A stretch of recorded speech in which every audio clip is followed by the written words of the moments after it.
Assalamualaikum warahmatullahi wabarakatuh. Alhamdulillah ala nikmatillah wassalatu wassalamu ala rasulillah. La haula wa la quwata illa billah, amma ba'du.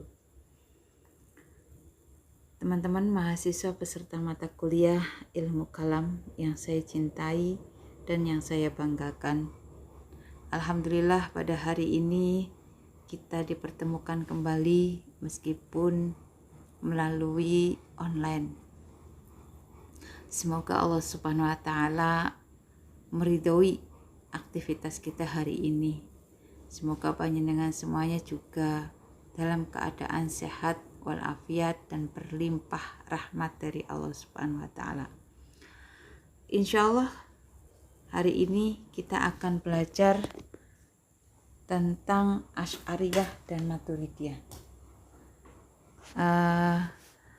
Dalam berbicara tentang Asy'ariyah dan Maturidiyah, maka ada baiknya kita tinjau terlebih dahulu tentang sejarah berdirinya Asy'ariyah. Bismillah, kita berbicara pertama tentang sejarah Asy'ariyah. Nah, ketika kita berbicara tentang sejarah Asy'ariyah, maka tidak bisa lepas dari pembicaraan Mu'tazilah, karena munculnya Asy'ariyah itu merupakan bagian dari antitesa pemikiran-pemikiran Mu'tazilah pada saat itu. Nah, ketika berbicara tentang Mu'tazilah, maka kita juga tidak bisa lepas dari sejarah ketika Mu'tazilah itu pernah naik daun, pernah populer, dan pernah mendapatkan tempat tersendiri pada masanya. Tepatnya itu pada masa kekhalifahan yang dipegang oleh Al-Ma'mun, kemudian Al-Mu'tasim, dan juga Al-Wasik. Pada saat itu Mu'tazilah benar-benar mendapatkan tempat tersendiri dalam kancah perpolitikan. Termasuk diantaranya adalah Mu'tazilah pernah menjadi madhab negara hingga muncul sebuah kasus mihnah. Jadi ini adalah rentetan atau rangkaian peristiwa sejarah yang juga menjadi latar belakang munculnya gerakan Asy'ariyah.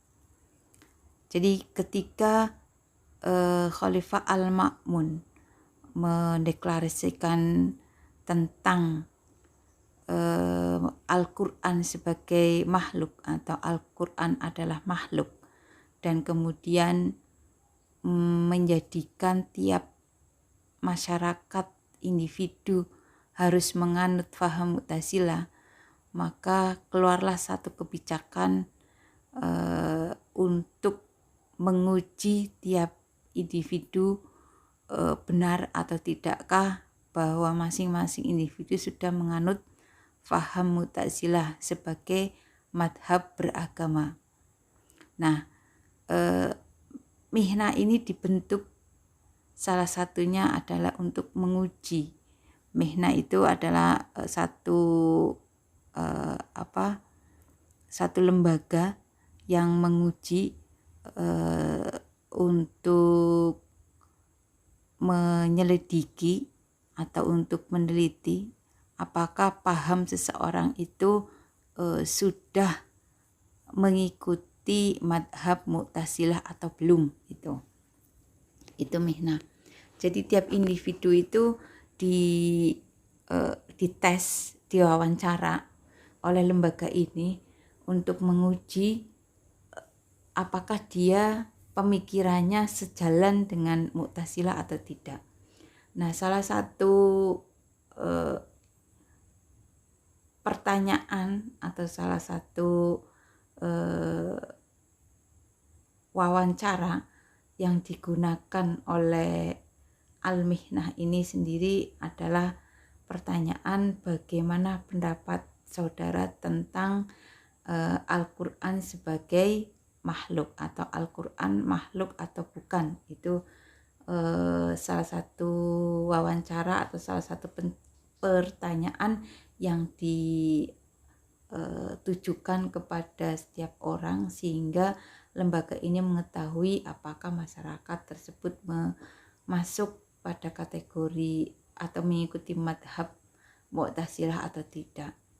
Nah, sampai pada akhirnya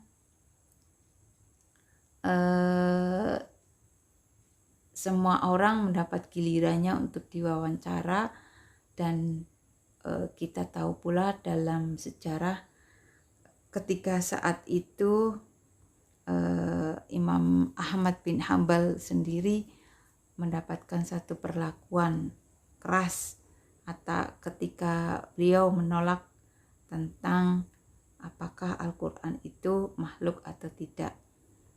Jadi ini bagian dari mihnah, ini adalah bagian dari intervensi negara terhadap hak seseorang dalam memilih sebuah madhab. Nah, karena dan salah satu tokoh yang menentang keras ini adalah, kita ketahui, beliau Imam Ahmad bin Hambal. Inilah salah satu latar belakang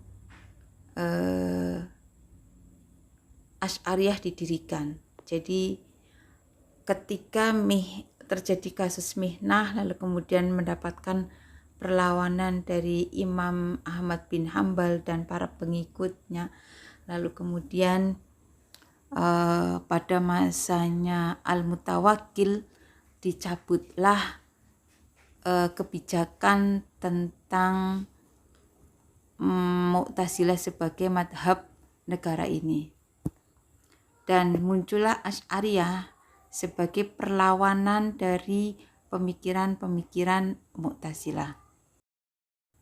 Jadi jika dilihat dari kacamata politik, Asy'ariyah sebagai gerakan memurnikan akidah itu ada ketika masanya Abu Hasan Al-Asy'ari, di mana visi dan misi beliau adalah mengembalikan semuanya, mengembalikan dasar pemikiran kepada Al-Quran dan hadis. Tapi jika dilihat dari ajarannya, karena ajaran Ahlus Sunnah wal Jamaah ini berdasarkan Al-Quran dan hadis, maka sejatinya Asy'ariyah ada sejak Islam itu ada, karena memang masa Nabi, sahabat, kemudian tabi'in juga mendasarkan pemikiran dan gerakannya kepada Al-Quran dan hadis. Jadi jika melihat dari semangat ajaran Ahlus Sunnah wal Jamaah, ya ada sejak Islam itu ada. Tapi jika dilihat dari gerakan pemurnian akidah, ada ketika masa Abu Hasan Al-Asy'ari.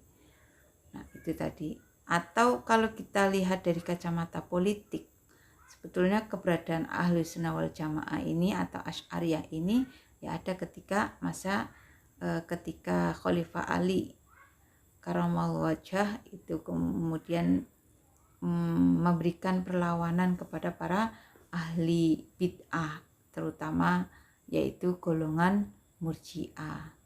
Yaitu tadi sekilas tentang sejarah berdirinya Asy'ariyah.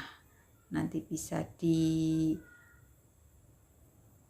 secara cermat di PowerPoint yang sudah saya kirimkan. Sebelum kita berbicara tentang pemikiran-pemikiran Asy'ariyah, ada baiknya kita mengenal tokoh pendiri dari Asy'ariyah itu sendiri, yaitu Abu Hasan Al-Asy'ari. Beliau lahir pada tahun 260 Hijriah di kota Basrah, dan wafat pada tahun 330 Hijriah. Sejatinya Abu Hasan Al-Asy'ari ini dulunya adalah seorang Mu'tazilah, bahkan beliau adalah salah satu murid yang sering diutus oleh Al-Jubai. Al-Jubai ini adalah tokoh pendiri Mu'tazilah juga. Nah, kecerdasan yang dimiliki oleh Abu Hasan Al-Asy'ari itu yang menjadikan Abu Hasan sering diminta untuk mewakili atau diminta untuk hadir ke beberapa acara atau menjadi duta perwakilan yang ditunjuk oleh gurunya Al-Jubai ini. Akan tetapi di tengah perjalanan terjadi satu gundah gulana galau tentang pemikiran-pemikiran yang disampaikan oleh gurunya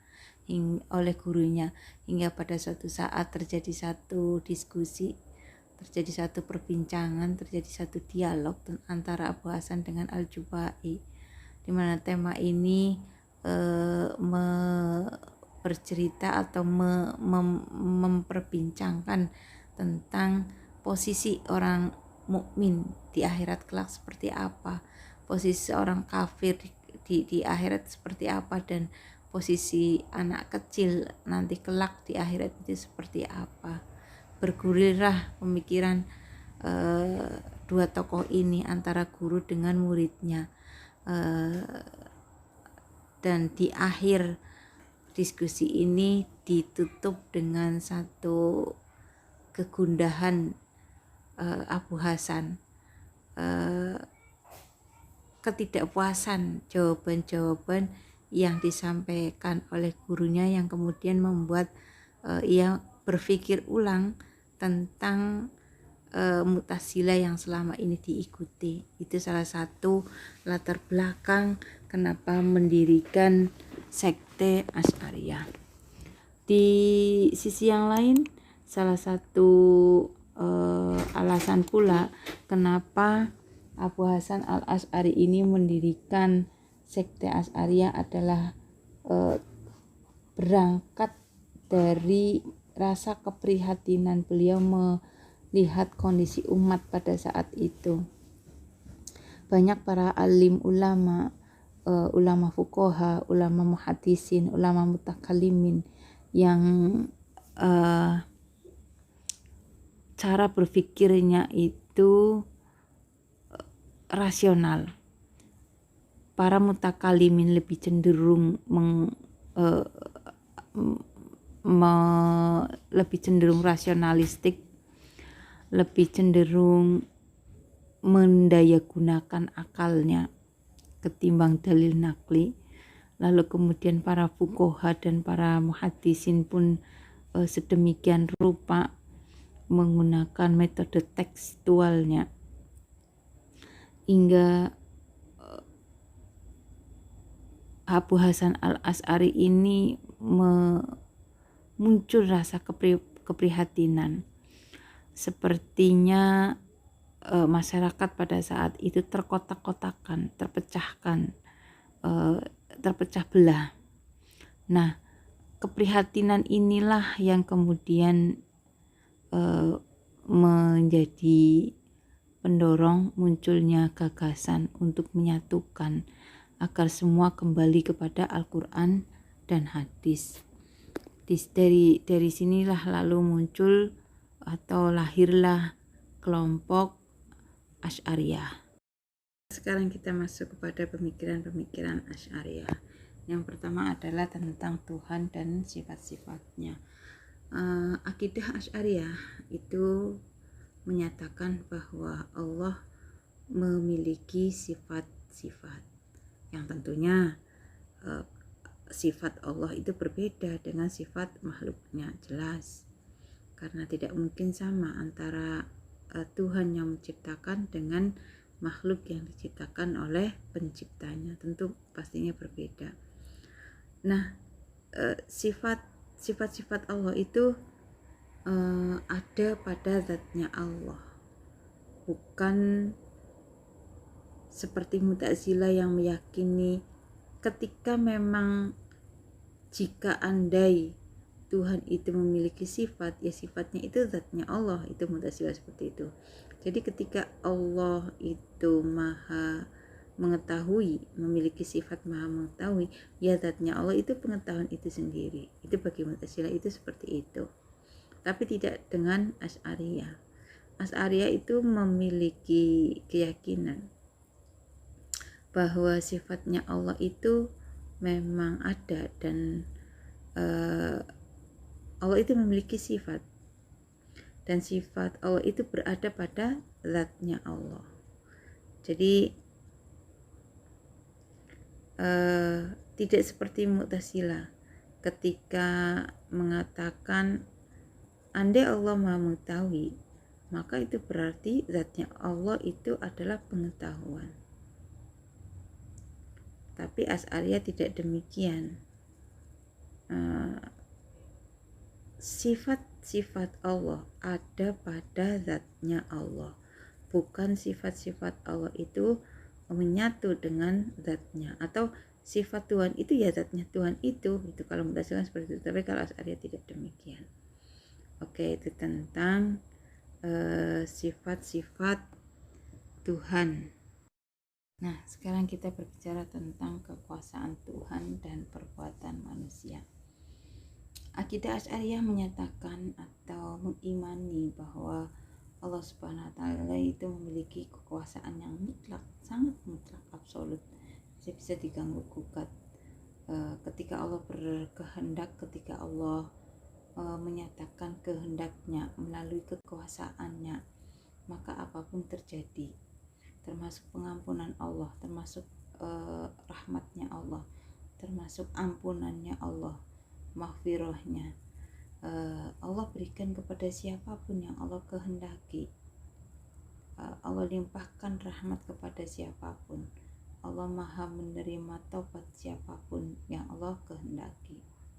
Kita pasti ingat atau sangat populer tentang kisah seorang pelacur yang kemudian melihat seekor anjing kehausan, lalu kemudian mengambilkan air minum melalui sepatu yang dia kenakan, lalu kemudian dia naik lagi. Nah, karena kebaikan-kebaikannya inilah kemudian Allah ridho terhadapnya, sehingga diperkenankan untuk masuk ke surganya Allah Subhanahu wa taala.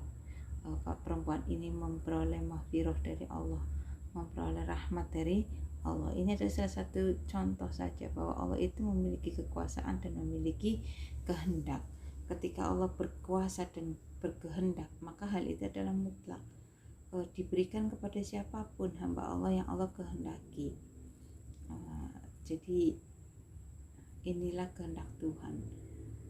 Maka Asy'ariyah pun mempercayai bahwa masuk surga itu bukan semata-mata karena pahala, bukan semata-mata karena amal kebaikan atau amal soleh, tapi karena rahmatnya Allah, karena ridhonya Allah Subhanahu wa taala. Akan tetapi tetap akidah Asy'ariyah meyakini teruslah beramal soleh, karena kita tidak akan pernah tahu amal mana yang akan mengundang rahmat Allah, yang akan mengundang ridho Allah Subhanahu wa taala, sehingga diperkenankan oleh Allah Subhanahu wa taala untuk menempati surganya. Sedangkan terkait tentang perbuatan manusia, akidah Asy'ariyah ini begini, manusia dalam mewujudkan satu perbuatan, satu action dari manusia, manusia itu memiliki daya. Jadi dalam diri manusia itu ada dua daya. Daya manusia itu sendiri yang sifatnya itu pasif, dan daya Tuhan yang sifatnya itu adalah aktif dan efektif. Jadi ketika manusia itu berbuat sesuatu, sejatinya apa yang dilakukan oleh manusia itu digerakkan oleh kehendak Tuhan. Jadi perbuatan manusia itu didorong oleh perbuatan Tuhan. Kalau dalam hal ini, dalam konteks ini diakui bahwa Asy'ariyah itu mirip-mirip dengan Jabariyah. Terkait tentang akidah Asy'ariyah yang lainnya, yaitu yang mempercayai tentang Allah itu besok di akhirat itu bisa dilihat. Ini berbeda dengan sekte-sekte yang lainnya yang tidak mempercayai atau mengingkari bahwa sejatinya Allah itu bisa dilihat. Akan tetapi ketika hamba melihat Allah, tentu atau diizinkan untuk melihat Allah, tentu itu dengan segala macam kekuasaan yang dikehendaki oleh Allah pula. Artinya bisa jadi kehendak Allah ini diberikan kepada hambanya melalui kekuasaannya, apapun, dengan cara apapun, yang kemudian hambanya dimampukan oleh Allah untuk bisa melihat dirinya. Keyakinan Asy'ariyah ini terkait atau didasarkan kepada Quran surat Al-Qiyamah tentang Allah itu sejatinya bisa dilihat. Sekarang kita berpindah kepada pemikirannya Al-Maturidi. Yang pertama tentang akal dan wahyu. Menurut Al-Maturidi, sejatinya Allah itu bisa didekati atau bisa dikenali atau bisa diimani dengan wasilah akal pikiran. Jadi Allah menciptakan manusia dilengkapi dengan akal, yang salah satu tujuannya adalah untuk mengenal Allah Subhanahu wa Ta'ala. Jadi posisi akal itu mendapatkan porsi yang lebih tinggi dibanding Asy'ariyah.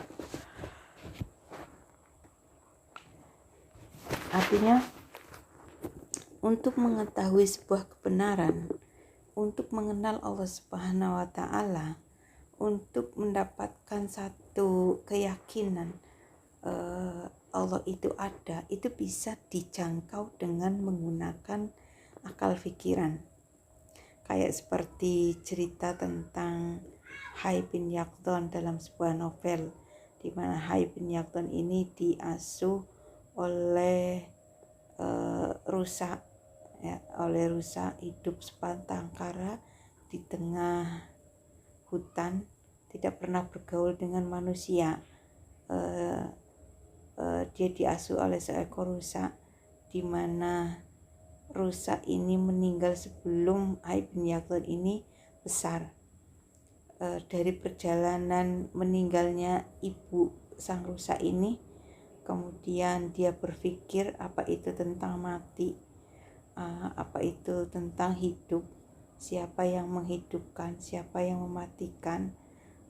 Yang menghidupkan itu, zat yang maha menghidupkan itu harusnya tidak akan pernah mati. Nah, sampai sedemikian rupanya perjalanan mencari sebuah kebenaran, perjalanan mencari